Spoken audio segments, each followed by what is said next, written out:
சீனாவில் உருவான corona virus உலக நாடுகளையே ஆட்டம் காண வைத்து அதிக அளவில் உயிர் சேதங்களை ஏற்படுத்தியது.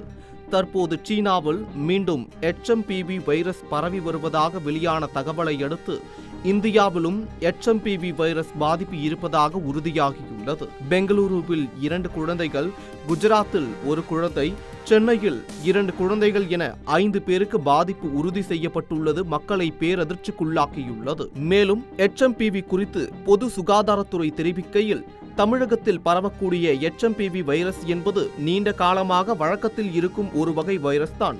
சீனாவில் இருப்பது போல் உருமாற்றம் அடைந்த HMPV வைரஸ் எதுவும் தமிழகத்தில் இல்லை. தமிழகத்தில் உருமாற்றம் அடைந்த HMPV பாதிப்புகள் எதுவும் இல்லாததால் பொதுமக்கள் அச்சம் கொள்ள தேவையில்லை என தெரிவித்துள்ளது. நாங்கள் அதை தொடர்ந்து கண்காணித்துக் கொண்டிருக்கிறோம். இப்ப எதுவா இருந்தாலும் WHO கைட் பண்ணுவாங்க. WHO தான் 2019 கொரோனா வந்த உடனே உலகம் முழுக்க அவங்க தான் இது சொன்னாங்க. WHO, ICMR போன்ற பல்வேறு நிர்வாகங்களோட தொடர்பு இருக்கிறோம். அந்த மாதிரி இருந்த சைனாவிலிருந்து ஏதாவது புதிய வைரஸ் தொடங்கி அது உலகம் முழுக்க பரவுதுன்னு சொன்னா நாம இங்க தயார் நிலையிலேயே ஒன்றிய அரசின் சுகாதாரத்துறை அமைச்சகமும் நமக்கு அறிவுறுத்தும். நாமும் அதுக்கு தயார் நிலையிலே. இந்நிலையில் இந்த வைரஸ் பரவல் குறித்து கர்நாடக சுகாதாரத்துறை அமைச்சர் தினேஷ் குண்டுராவ் தரப்பில் விளக்கம் அளிக்கப்பட்டுள்ளது.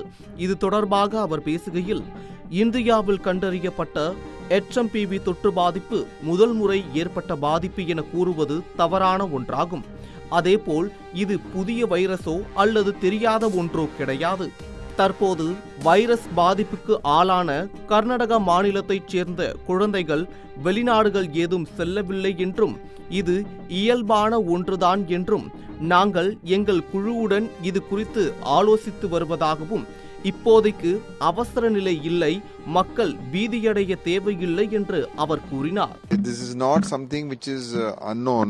The HMPV virus is it's a flu virus which is there, and certain percentage of people catch respiratory problems and cold due to this virus. The people who the child also who in Baptist Hospital who had the HMPV symptoms were also very normal. Tomorrow I think most probably will be discharged. These are regular kind of symptoms and no fatalities and no serious health. So far I would say this is not a serious public health issue. First case, it's not like it's the first case. It's been there from before, and whether it's connected to China or not, that we don't know. What is the strain that is there in China, and is that new strain? How is it playing out there? So that is something which they'll have to do. So I would say that people should stay calm. மேலும் இது குறித்து குழந்தைகள் நல மருத்துவர் சரவண பாண்டியன் கூறியதாவது, இந்த human மெட்டானிமோ virus R HMPV வைரஸ்னு சொல்ற virus ஏற்கனவே மக்களிடையே பர்டிகுலராக குழந்தைகளிடையே பரவக்கூடிய நிலுவையில் இருக்கிற வைரஸ் தான். ரெஸ்பிரேட்டரி ப்ராப்ளம்ஸ், அதாவது இருமல், சளி, காய்ச்சல், கொஞ்சம் சிவியராக இருந்தால் நிமோனியா, இது மாதிரி ப்ராப்ளம்ஸை உண்டு பண்ணக்கூடிய வைரஸ்களில் ஒரு வைரஸ். ஸோ இது புதுதான வைரஸான்னு கேட்டிங்கன்னா அது இல்லை. ஹியூமன் மெட்டானிமோ வைரஸ் சொல்லக்கூடிய வைரஸ் சாதாரண இருமல், சளி, காய்ச்சல் குழந்தைகளுக்கும் உண்டு பண்ணலாம், பெரியவங்களுக்கும் உண்டு பண்ணலாம், எதிர்ப்பு சக்தி கம்மியாக இருக்கிறவங்களுக்கு ப்ராப்ளம்ஸ் உண்டு பண்ணலாம். புதிதாக மரபணு ரீதியாக மாற்றம் அடைஞ்சிட்டுள்ள வைரஸான்றது இது வரைக்கும் தெளிவாக வெளியில் தெரியல. சீன அரசில் இருந்தோ இல்லை CDCயில் இருந்தோ வெளியில் வரல. ட்ரீட்மெண்ட்டுன்னா இதுக்கு ஸ்பெசிஃபிக்காக ஆன்டிபயோட்டிக் ட்ரீட்மெண்ட் எதுவும் இல்லை. பட் சிம்டமேட்டிக்காக நம்மளை காய்ச்சல், சளி, இருமலுக்கான ட்ரீட்மெண்ட்ஸ் கொடுக்கலாம். சில குழந்தைகளுக்கு கொஞ்சம் அதிகமாக இருந்தால் ஆக்சிஜன் வர தேவைப்படும். சப்போர்ட்டிவ் ட்ரீட்மெண்ட் ICUவில் நம்ம செஞ்சுட்டு தான் இருக்கிறோம். ஏற்கனவே இதெல்லாம் பண்ணிட்டு தான் இருக்கிறோம். இன்னும் சில அதிகாரப்பூர்வமான அறிவிப்புகள் வரட்டும். இது மாற்றமடைஞ்ச வைரஸா இல்லை நார்மலாக நம்ம பார்க்கக்கூடியதான்றது தெளிவாக வெளியில் தெரிகிற வரைக்கும் யாரும் பயப்பட தேவையில்லை. அது மட்டும் இல்லாமல் சீனாவில் எந்த பாதிப்பும் இல்லை என சீனாவைச் சேர்ந்த தமிழக மருத்துவர் சமூக வலைதளங்களில் வெளியிட்டுள்ள வீடியோ வைரலாகி வருவது குறிப்பிடத்தக்கது. இங்கே ரியல் சுச்சுவேஷன் என்னன்னு தெரியறதில்ல. இங்கே ரியலாகவே நிமோனியா, ஆஸ்மா பேஷண்ட்ஸ் இப்போ அதிகமாக ஆகிறதுக்கு காரணம் என்னென்னா இந்த கிளைமேட்டு தான். இப்போ பார்த்தீங்கன்னா நான் இருக்கிற சிட்டிலேயே பார்த்தீங்கன்னா 0 டிகிரி போகுது.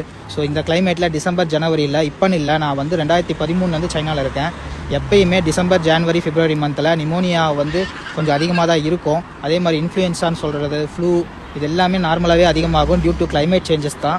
இது வந்து மற்றபடி இவங்க சொல்கிற மாதிரி புது வைரஸ் உருவாயிருக்கு, திரும்ப பேண்டமிக்கா, லாக்டவுனா, சைனா ஃபுல்லாக லாக்டவுனு, எமர்ஜென்சி அனௌன்ஸ் பண்ணாங்க, இங்கே இருக்கிற மக்கள்லாம் ரொம்ப கஷ்டப்படுறாங்க, சைனா அரசாங்கம் மறைக்குதுங்கிற மாதிரி எந்த ஒரு சுச்சுவேஷனும் கிடையாது. நீங்கள் உண்மையான கள நிலவரத்தை பாருங்கள். இந்த யூடியூப்பில் உட்காந்துட்டு தமிழில் இங்கே சைனா வந்திருக்கவும் மாட்டாங்க, வந்து பார்த்துருக்கவும் மாட்டாங்க, அதே மாதிரி இங்கே என்ன நடக்குதுன்னு தெரிஞ்சிருக்காது, சும்மா அடிச்சு விடுறது இஷ்டத்துக்கு.